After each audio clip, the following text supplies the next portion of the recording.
témoigne mon parcours migratoire, commençant par mon pays d'origine, la Guinée. Après avoir connu les événements douloureux, 2009, le septembre 2009, auquel j'ai personnellement pris part de mon vie,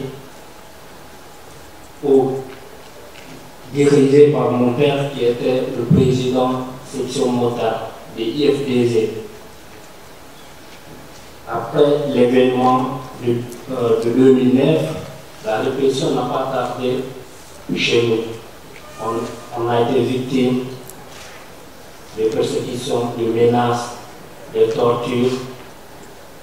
Après, oublier les événements en 2010, l'arrivée d'Alpha Condé au pouvoir, où on a dit maintenant tout va aller. Mais depuis qu'il est venu en 2010,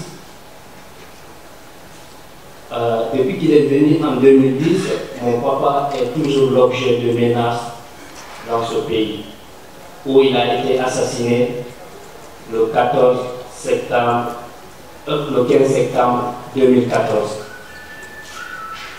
Et jeudi le 23 mai 2013, lors de la manifestation des législatives repoussées, pendant 2 ans, j'ai fait l'objet d'arrêt et conduit à la maison centrale de Sirété de Conakry, où j'ai subi des tortures, des menaces, parce que tout simplement, mon papa est le président de section motard et vice-président de boulanger de la Guinée, visé toujours par le pouvoir et par le MPC.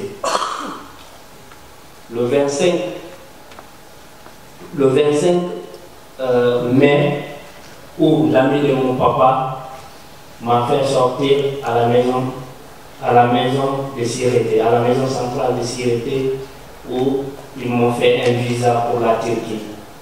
Arrivé en Turquie, j'ai quitté Conakry le 25, je suis arrivé le 26 à Istanbul. Arrivé à Istanbul le 25 et le 26, je suis allé auprès des Nations Unies, UNHCR, où je me suis arrêté comme les autres le font, avec les autorités turques, où on m'a envoyé dans une ville satellitaire, où il n'y a pas de mesures d'accompagnement, je n'avais pas de logement, je n'avais pas une couverture de santé, où je suis allé à la police, ils m'ont demandé une adresse. Ils me disent sans l'adresse, ils ne vont pas m'arrêter à la police. Et bon, moi, je n'avais pas l'argent pour trouver une maison. Donc, je me suis retourné à Istanbul. Et j'étais animé par le désir de faire changer les choses. Je suis lancé dans le bénévolat avec une association de migrants entre elles qui s'appelle ASEM. Donc, j'étais pendant une année dans le bénévolat avec ASEM pour pouvoir changer les choses. Donc, surtout 80% les migrants ont des problèmes de santé parce que les migrants n'avaient pas l'accès à la santé en Turquie du tout.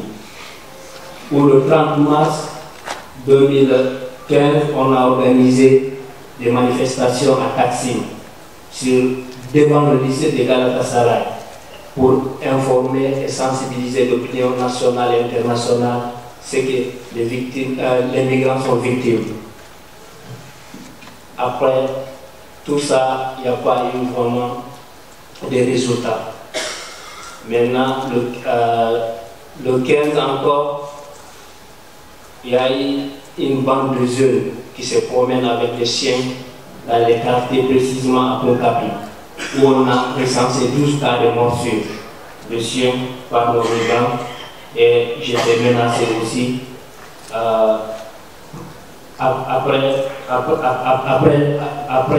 on est allé voir les responsables de la municipalité de Fatih, mais il n'y a pas eu de résultats. Derrière tout ça, j'ai jugé nécessaire de quitter la Turquie parce que je ne me sentais pas à l'abri de mes problèmes. J'ai quitté mi-août. Je suis allé à Bodrum, où j'ai rencontré un pasteur j'ai payé 500 € pour qu'il me fasse traverser l'île de Boudrou pour l'île d'Écosse. Lorsque j'ai payé les 500 €, ils nous ont amenés dans une brousse où ils ont amené ce qu'ils appellent un ballon, c'est-à-dire une petite pirogue qu'on a pompée avec de l'air, nous-mêmes, nous les migrants, c'est ceux qui traversent. Maintenant, on s'est lancé dans l'eau. Après 30 minutes, la pirogue était remplie de l'eau. Maintenant, on essaie d'enlever l'eau comme ça. Pendant 1 heure de temps, ça n'allait pas. Ou vraiment, j'ai dit, les amis, on va jeter nos objets. On avait des petits sacs, on a jeté dans l'eau. Après un moment aussi, ça n'allait pas. Ça, c'était, on a déparé à 0 heure. Maintenant, vers 1 heure, ça n'allait pas. Vers 2 heures, ça n'allait pas. Après, j'ai dit maintenant, ceux qui ont les pantalons jeans, on n'a qu'à enlever les pantalons parce que ça prend de l'eau aussi, on a enlevé tout. Après, on a continué à lever l'eau, on ramait avec nos mains, ce n'est pas avec un moteur, c'est avec les mains qu'on ramait. Maintenant, à 6h30, nous avons posté à côté d'un hôtel, sur l'île d'Écosse. Maintenant, une fois l'île d'Écosse, je marchais 6 km, parce qu'on ne connaissait pas où se trouve le camp. J'ai marché 6 km, vers les 15 heures, on est arrivé dans un hôtel abandonné où on a transformé ces camps, où chacun cherche sa place. Chacun fixe sa place par les bois, avec les pailles comme ça, avec les cartons. Après ça, le lendemain, nous sommes allés à la police où il y avait un monde pour l'arrestement. Et j'ai fait 20 jours. Difficilement, je me suis arrêté là-bas pour avoir l'attestation de continuation. Après de là-bas, je paye 50 € pour Athènes. De Athènes, je suis venu à la frontière de la Grèce et Macédonie, où on a rencontré beaucoup des humanistes. Il y avait Médecins du Monde, il y avait Médecins sans frontières. Maintenant, de là-bas, je paye 10 € le billet pour venir à la frontière Macédonie et Serbie. Une fois Serbie aussi, on a trouvé des policiers là-bas, ils nous ont dit d'attendre. Parce que la petite ville qu'on devrait aller, il y avait beaucoup de monde, on doit attendre d'abord les gens là. Quand les gens là qui passent d'abord, après, nous aussi on va déparler. Une fois là-bas, j'ai marché 30 km pour arriver à la ville qu'ils ont dit. Une fois à la ville là, ils nous ont dit encore d'arrêter. Si on n'arrête pas, ils ne vont pas nous laisser continuer. Il y avait des gens qui ont fait plus de 3 jours là-bas, ils n'ont pas réussi à s'arrêter.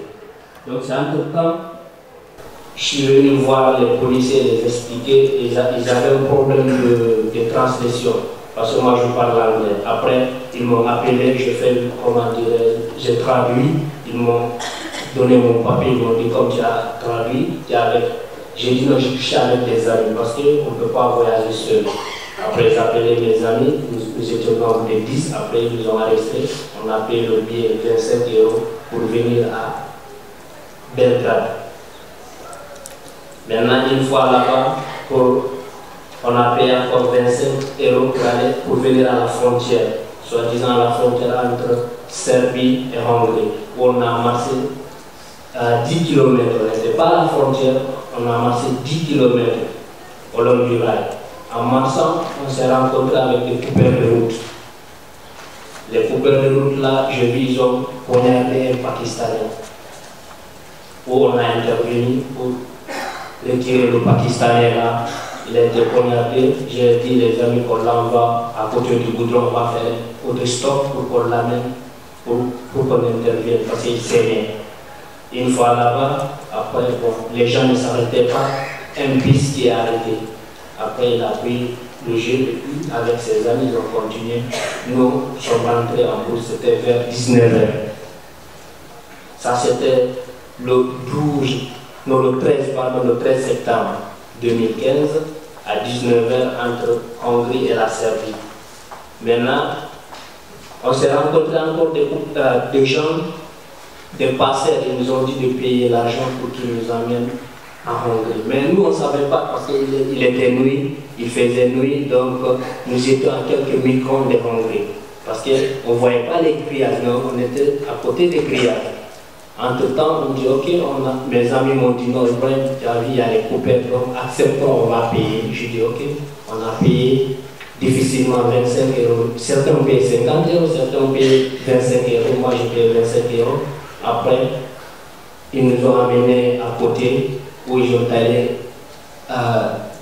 couper les grillages. Une fois coupé les grillages, ils nous ont dit de passer sous les grillages. En ce moment, les grillages n'étaient pas fermés hermétiquement. Il y avait une petite partie qui restait de 13 hectares. Maintenant, une fois là-bas encore, on a marché plus de 20 km pendant la nuit. À 4 h du matin, on est arrivé à une partie où on était fatigué. On est resté à dormir là-bas. C'est là-bas, la police est venue nous chercher. Ils nous ont amenés dans un camp. C'est un camp non fermé. Il pleuvait, on dormait sous la pluie là-bas. Il y avait des humanistes qui nous ont donné des couvertures. Maintenant, une fois de Hongrie, on est venu à la frontière de Hongrie-Autriche, où ils nous ont donné la police qui nous ont accompagnés jusqu'à la frontière de l'Autriche. Et de là-bas encore, il y avait un camp fermé où nous sommes rentrés. Ils nous ont mis en ligne. On a pris le bus de l'Allemagne d'Autriche. Ils nous ont divisés dans l'Autriche. Parce qu'ils ont des petits camps où ils demandent si tu veux rester, ok, si tu veux continuer, tu continues, c'est très loin. Moi, une fois là-bas, dans un village, moi je préfère continuer pour la France. Après, ils m'ont dit de me débrouiller, je dis ok, il n'y a pas de problème. J'ai demandé la gare était à 4 km. Et je marchais de 4 km là, où j'ai trouvé 2 policiers, je les ai demandé, je pars au pied et je vais aller à Vienne. Ils m'ont embarqué là-bas, je suis venu à Vienne, où il y avait quand même un accueil chaleureux avec les ONG, les humanistes à la gare de Vienne. De là-bas maintenant, je suis venu en Allemagne. De l'Allemagne, on m'a amené à Dortmund. Comme j'ai dit, je suis guinéen, on m'a amené à Dortmund où il y a les Guinéens. Une fois là-bas, moi je les ai dit non, moi je vais continuer en France. Ils m'ont dit ok, de me débrouiller seul. Et j'ai appelé une cousine qui a le Yola. Je n'avais pas les 100 euros pour venir directement en France. Et je payé 25 euros de l'Allemagne à Breda. Maintenant, de Breda, ma cousine m'a payé le billet pour venir à Paris. Je suis venu à Paris le 3 octobre et je suis venu à Marseille mi-octobre et j'ai déposé ma demande d'asile. Merci.